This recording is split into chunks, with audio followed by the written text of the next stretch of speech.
모두가 아는 것처럼 사람들은 가장 중요한 생존의 조건들이 있습니다. 첫 번째가 이제 먹는 문제, 두 번째가 입고, 세 번째가 자는 문제라고 합니다. 의식주라고 표현되는데 우리가 이런 상상을 한번 해볼 수 있습니다. 사람들에게 정말 필수 불가결한 의식주의 이 조건들을 누군가가 독점을 해서 타인의 생존을 담보로 우리 아주 속된 말로 바가지를 씌우고 초과 이익을 누리면 어떻게 되는가? 과거 우리 조선시대에 매점매석이라고 하는 게 있었습니다. 전국에 중요한 물산들을 다 한꺼번에 사 모았다가 다 없어질 때까지 기다린 다음에 가격이 폭등하면 엄청난 비싼 가격으로 팔게 되는 거죠. 이걸 조선시대에도 부당한 행위다라고 해서 제어를 했습니다. 그런데 우리 대한민국에서 이런 비슷한 일이 벌어지고 있습니다. 그럼 바로 사람들이 살아가야 될 주거 공간을 다 이렇게 사 모은 다음에 독점을 해서 누군가에게 엄청난 피해를 입히는 일이죠. 소위 부동산 투기 또는 주택 투기, 아파트 투기로 불리는 행위입니다. 사람들이 열심히 일해서 자기의 노력의 결과물을 취하고 서로 경쟁하고 이런 사회가 아니라 어떤 재화를 독점해서 다른 사람들을 고통스럽게 한 다음에 타인의 노력의 결과물을 빼앗는 사회, 이런 사회는 희망이 없는 사회라고 할 수 있습니다. 대한민국에서 이 부동산 투기, 불로소득의 문제는 정말로 경제적으로도 심각한 문제고 많은 사람들로 하여금 좌절하게 하는 요소이기도 합니다. 특히 주택 문제는 우리 젊은이들이 결혼을 포기하는, 출산을 포기하는 중요한 이유 중에 하나이기도 합니다. 이 주택 문제를 우리가 보통 들여다볼 때 국토는 좁고 인구가 많으니까 불가피하지 않느냐라고 하기도 합니다. 그런데 그게 사실이 아닌 점은 우리 싱가포르를 보면 간단하게 알 수 있습니다. 아주 좁은 국토에 엄청나게 많은 사람이 살지만 부동산 투기 때문에 나라에 문제가 생겼다는 얘기를 우리는 듣지 못했습니다. 집 때문에 고민한다는 사람 얘기도 듣지 못했습니다. 결국 사람이 만든 문제는 사람이 다 해결할 수가 있습니다. 인간의 문제는 인간이 다 해결책을 가지고 있는 것이죠. 다만 어떤 해결책을 취하느냐에 따라서 효과가 빠를 수도 있고 아주 근원적인 해결책일 수도 있고 미봉책일 수도 있는 겁니다. 결국 많은 해결안 중에 어떤 것을 선택할 것이냐, 결국 용기와 결단의 문제라는 것입니다.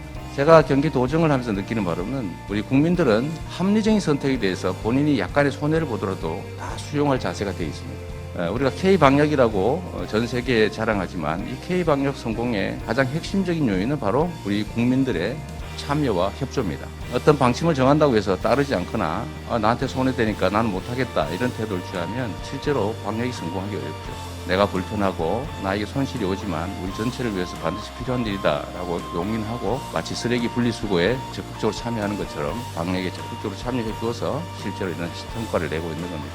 저는 주택 문제도 마찬가지라고 생각합니다. 이미 주택 공급률이 100%를 오가고 있기 때문에 적절한 공급과 적절한 규제가 있으면 사실 필요한 사람들은 필요한 집에 웬만하면 살 수가 있습니다. 지금 주택 문제를 놓고 사회적 갈등이 심각합니다. 답은 간단합니다. 정말로 실제로 주거에 필요한 사람들이 주거용으로 사용하는 주택에 대해서는 합리적으로 보호하고 그렇지 않은 돈 벌기 위한 주택 수요 또는 혹시 나중에 집을 못 사는 거 아닐까, 평생 집 못 사는 거 아닐까라는 불안감 때문에 매수에 참여하는 소위 공포매수, 이런 요인들을 최소화하고 굳이 집을 사지 않더라도 살 수 있는 초장기 공공임대주택, 그것도 중산층이 살만한 충분한 품질 높은 좋은 위치의 주택을 공급하면 굳이 집을 비싼 집 사지 않고 임대주택에서 편안하게 살 수도 있을 겁니다. 그래서 비수요 주택에 대해서는 강력한 규제가 필요하죠. 불로소득이 불가능할 만큼 높은 세금을 부과하고 또 금융 혜택을 박탈하고 필요하면 우리 경기도가 최근에 하는 것처럼 특정한 영역에 토지거래 허가제를 도입해서라도 억제하는 겁니다. 그리고 수요를 공급한다는 측면에서는 또 수요를 축소한다는 측면에서는 우리 경기도 도시공사에서 준비하고 있는 것처럼 초장기에 품질 높은 중산층용 임대주택을 공급하는 것입니다.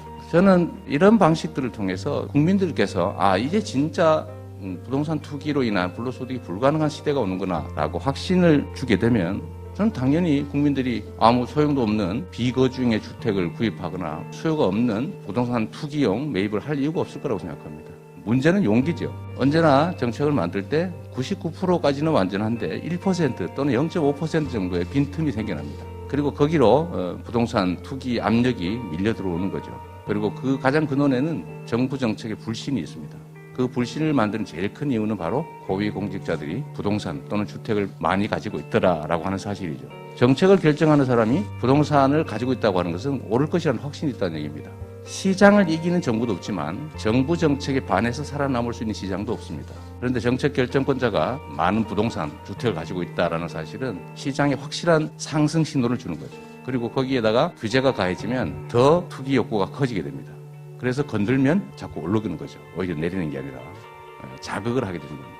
자, 이런 점들을 보면 주택 문제를 포함한 이 부동산 문제에 대한 해법은 결국 용기와 결단의 문제다. 기득권자들의 저항을 감수하고 원리 원칙대로 아주 강력한 조치를 취하면 정상적인 시장 경제로 되돌아갈 것이다. 수요 공급의 원리에 따라서 적정한 시장 가격이 형성될 것이다. 이렇게 생각합니다. 우리가 부동산 문제, 특히 주택 문제를 해결하는 방법이 하나로 이제 사회주택을 논의하고 있습니다. 전 세계적으로도 많은 곳에서 이루어지고 있는 정책이기도 하지만 대한민국에서는 그렇게 활성화되지는 않은 것 같습니다. 현장에서 이론적으로는 많이 얘기되긴 했는데 이게 잘 안 된 이유는 공공 영역에 실질적인 참여가 없었기 때문일 수 있습니다. 그런데 경기도시주택공사에서 이번에 사회주택이 가능한 공공택지를 아주 싼 가격으로 임대하고 또 협동조합이 그 위에 건축물을 지어서 공동체를 만들어 함께 거주하는 이런 방식의 사회주택을 시범적으로 시행하게 됩니다. 아직까지는 우리는 주거는 사는 곳이 아니라 사고 파는 사는 것이다 이런 생각이 머리에 꽉 차 있습니다. 그러나 앞으로는 사지 않고도 편하게 살 수 있다라는 확신이 들면 이것도 하나의 삶의 양식으로 우리들 속에 자리 잡을 것이다 라고 생각됩니다. 오늘 사회주택 포럼이 이런 문제들을 우리가 함께 논의하고 또 우리 국민들에게 이 사회주택의 필요성이나 또 중요성을 알리는 좋은 계기가 되면 좋겠습니다. 모든 분들이 희망이 넘치는 새로운 세상을 맞이하는데 서로 협조하고 또 그래서 우리가 이 절망적인 코로나19 상황도 희망으로 또 새로운 기회로 만들어 가기를 기대합니다. 여러분 환영합니다. 감사합니다.